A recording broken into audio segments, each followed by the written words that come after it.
Hello students.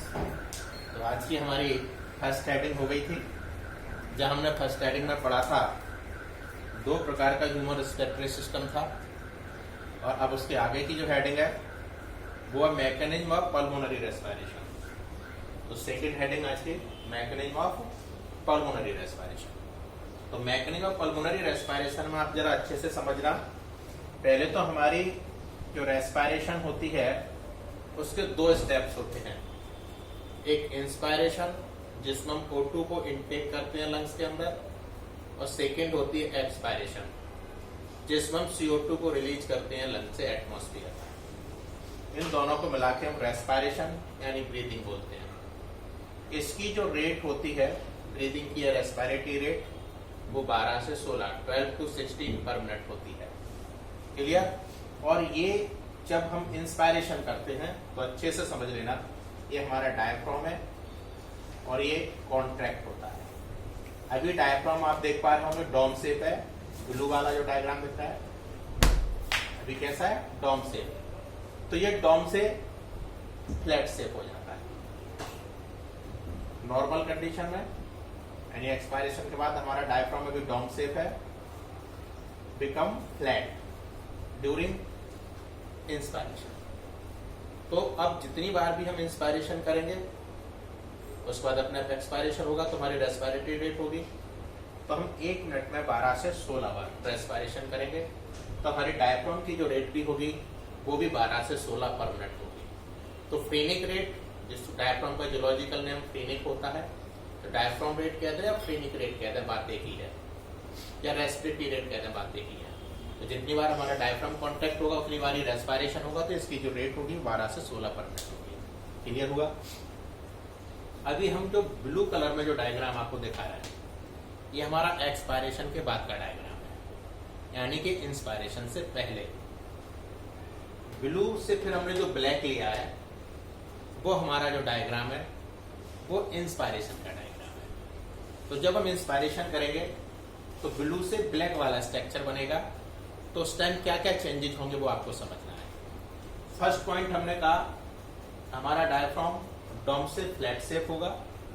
जब डोम से flat shape होगा तो कितना एरिया हमारा थोरेसिक कैविटी में इंक्रीज हो जाएगा। हम जानते हैं हमारा पूरा जो ट्रंक है डायफ्राम के कारण दो पार्ट में डिवाइड हो जाता है।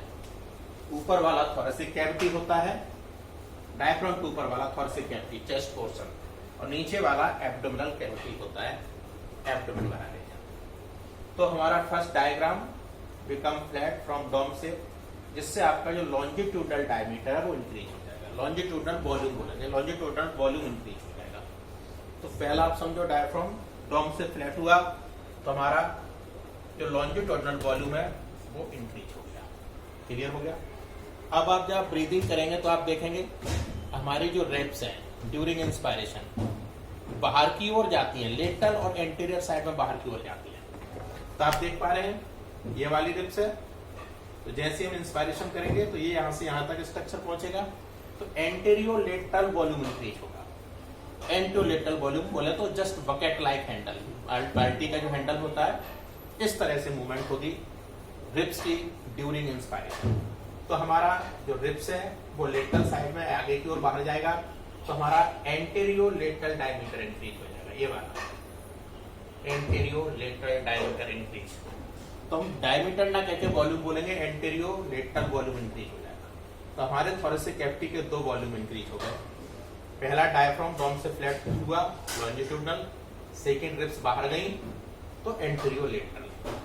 जब हम इंस्पायरेशन करेंगे तो हमारी जो लेटरल साइड है, ये वाली ब्लू वाली लेटरल साइड थी, तो ये वाला इंक्रीज होगा इतना एरिया, तो ये ब्लू यहां पहुंच जाएगा। आप फिंगर लगा के देखेंगे अपने लेटरल साइड में, चेस्ट में, तो जब इंस्पायरेशन करेंगे तो हमारा जो चेस्ट की कैविटी है वो बाहर की ओर जाएगी लेटरल साइड में। जैसे इस वाले डायग्राम आप देखेंगे यहां से यहां जाएगी, तो हमारा लेटरल वॉल्यूम इंक्रीज हो जाएगा। टोटल 3 वॉल्यूम इंक्रीज हो गया। फिर एक बार रिवाइज करते हैं। पहला डायफ्राम डोम से फ्लैट हुआ तो लॉन्जिट्यूडनल वॉल्यूम इंक्रीज हुआ, रिप्स हमारी बाहर गई, एंटीरियो लेटरल वॉल्यूम इंक्रीज हुआ।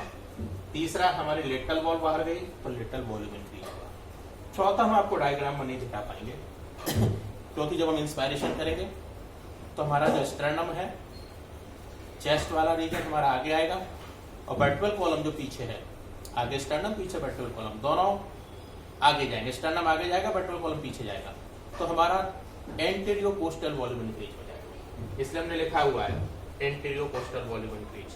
तो फोर्थ ये जिसको डायग्राम में नहीं दिखा सकते क्योंकि हमारा वर्टिब्रल कॉलम है, इसके ठीक आगे स्टर्नम होगा, तो इसलिए स्टर्नम को डायग्राम में दिखाना पॉसिबल नहीं है। आप मान लेंगे एंटीरियो कोस्टल वॉल्यूम इंक्रीज होगा। तो हमारे टोटल 4 वॉल्यूम इंक्रीज हुए थोरैसिक कैविटी के। तो आपको मालूम है बॉयल्स लॉ होता है P inversely proportional to V। यदि हमने V को इंक्रीज किया है, वॉल्यूम को इंक्रीज किया है, तो आप देख पाएंगे P कम हो जाएगा।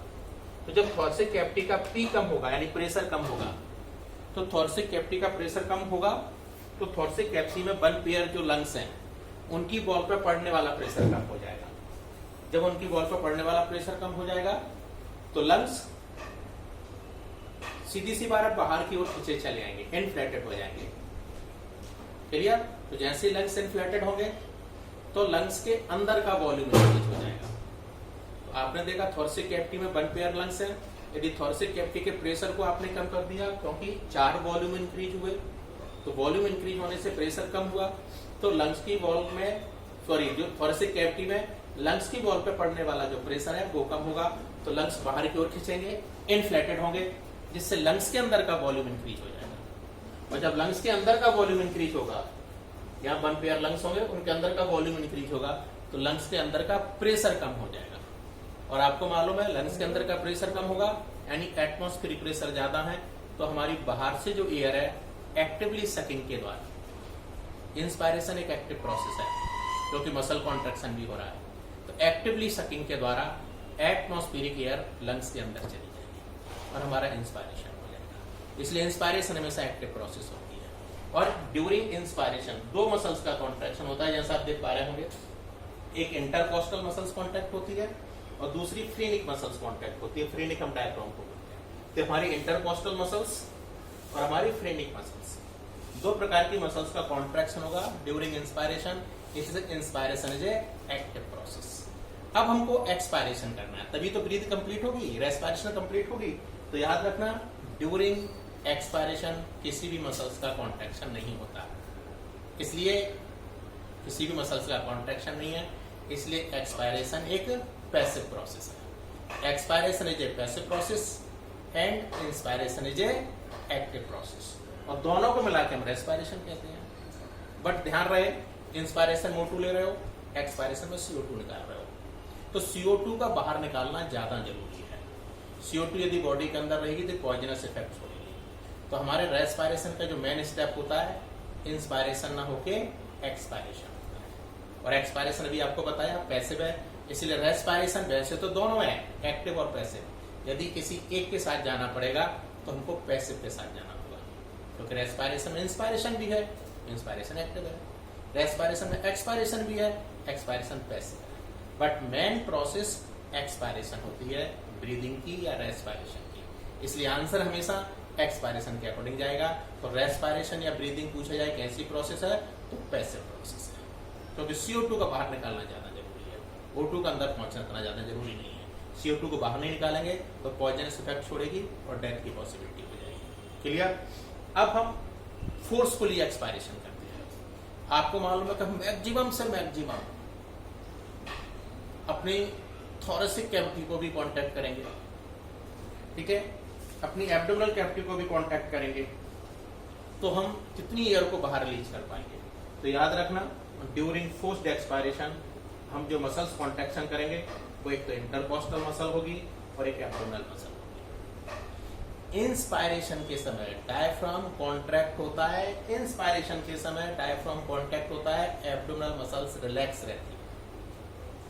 आप सांस लोगे, डायफ्राम तो कॉन्ट्रैक्ट होगा बट हमारी एब्डोमिनल की मसल्स रिलैक्स रहेगी। जब इसी को हम उल्टा फोर्सफुली एक्सपायरेशन करेंगे, पावर के साथ एयर को रिलीज करेंगे बाहर, तो हमारा डायफ्राम की मसल्स भी कॉन्ट्रैक्ट होंगी। आप करके देख सकते हैं। तो during forced expiration intercostal muscle contract होगी और एब्डोमिनल मसल्स कॉन्ट्रैक्ट। क्लियर? लेकिन यहाँ पे आप देख पा रहे हैं ड्यूरिंग इंस्पायरेशन 2 ही मसल्स कॉन्ट्रैक्ट होंगी, इंटरकोस्टल और फ्रीइंग। एब्डोमिनल मसल्स रिलैक्स रहेंगी ड्यूरिंग इंस्पायरेशन और during forced expiration abdominal muscles को आप कॉन्ट्रैक्ट करेंगे। तो ये अच्छे से समझना। अभी हमने आपको फिर एक बार रिवाइज करते हैं। ड्यूरिंग इंस्पायरेशन डायफ्राम डाउन से flat, longitudinal volume increase, ribs हमारी बाहर की तरफ गई लेटरल साइड में, जस्ट बकेट जो बकेट होती है बाल्टी की, बकेट हैंडल मूवमेंट, बाल्टी का जो हैंडल होता है, तो हमारा एंटीरियर लेटरल वॉल्यूम इंक्रीज, हमारी लेटरल साइड थोरेसिक कैविटी के बाहर जाएगी, लेटरल वॉल्यूम इंक्रीज। चौथी चीज हम डायग्राम में नहीं दिखा पा रहे, डायफ आपका स्टर्नम आगे आएगा, वर्टिब्रल कॉलम पीछे जाएगा, anterior poster volume increase, total volume increase तो प्रेशर डिक्रीज।